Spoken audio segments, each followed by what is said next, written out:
Education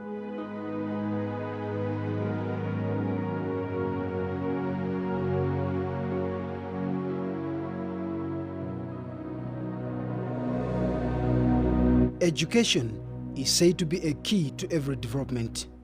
According to the Constitution, every child in Malawi has a right to education. To some, this is not practical, taking into account that certain section of the society is denied access to public schools. For so long, Rastafari children have been denied access to public schools for having dreads.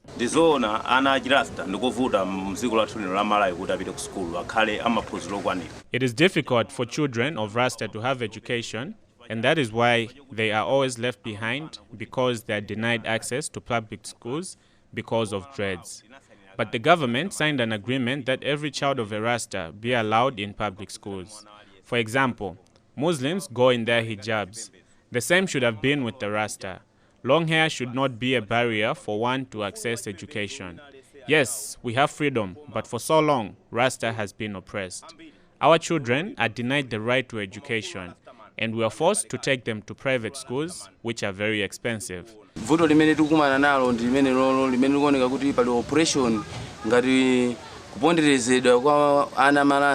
The challenge we have is oppression. We all form the government, but our children are denied access to public schools, which is wrong because even Muslims go to schools in their hijabs. It is our religious belief that our hair should not be cut off. So it is wrong to deny a Rasta access to education. We want equal treatment because education is key to the future of every child. We know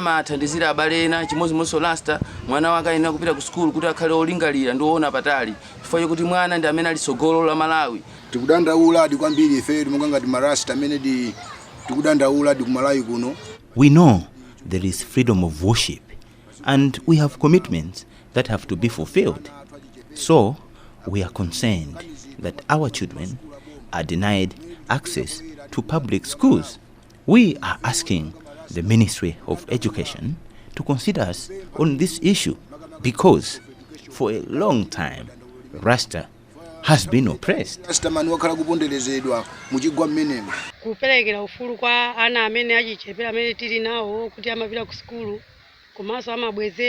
We have children who are denied in public schools, and that worries us much because we know education shapes the future of children. We are therefore appealing to organizations and government as well to consider our concerns so that our children should become reliable citizens. On September 20, 2018, Minister of Education through Southwest Education Division Manager Mark Kandiwo, Senior Inspector and Advisor, issued a memo to all head teachers in secondary schools to allow in class children of the Rastafarian belief. The notice also emphasized that such children should properly take care of their dreadlocks. It says such children must be allowed to assimilate with others without any discrimination. But up to date, many of these children are denied access. I'm in standard 4. I learn at a private school because in government schools I'm denied access because I have dreadlocks. Human rights lawyer under Southern Africa Litigation Center SALC, Chikondi Chijozi, says denying such children access to public schools is a violation of their right to education. You will see even in the letter, the communication that you're making reference to. I know that communication came through in 2018. It was the South Division of the Ministry of Education that had given that communication informing all schools that they should allow Rastafari children into all government schools. And since then, we haven't seen a lot of progress. There are some schools that are allowing the Rastafari children, but there are some government schools that are not. And we have been receiving reports of children that have not been allowed into government schools, and clearly that is a human rights violation.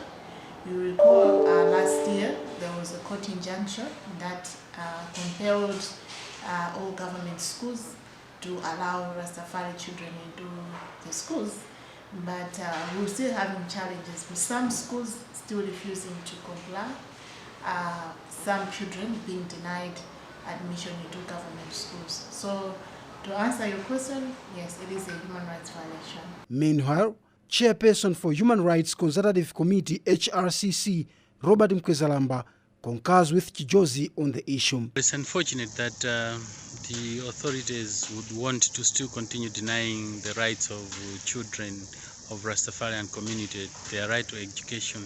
The right to education is guaranteed in our Republican Constitution, and it becomes unfortunate for any individual, any organization or any institution to deny children or any person the right to access that education. United Nations Sustainable Development Goal number 4 asks countries to ensure inclusive and equitable education and promote lifelong learning opportunities for all.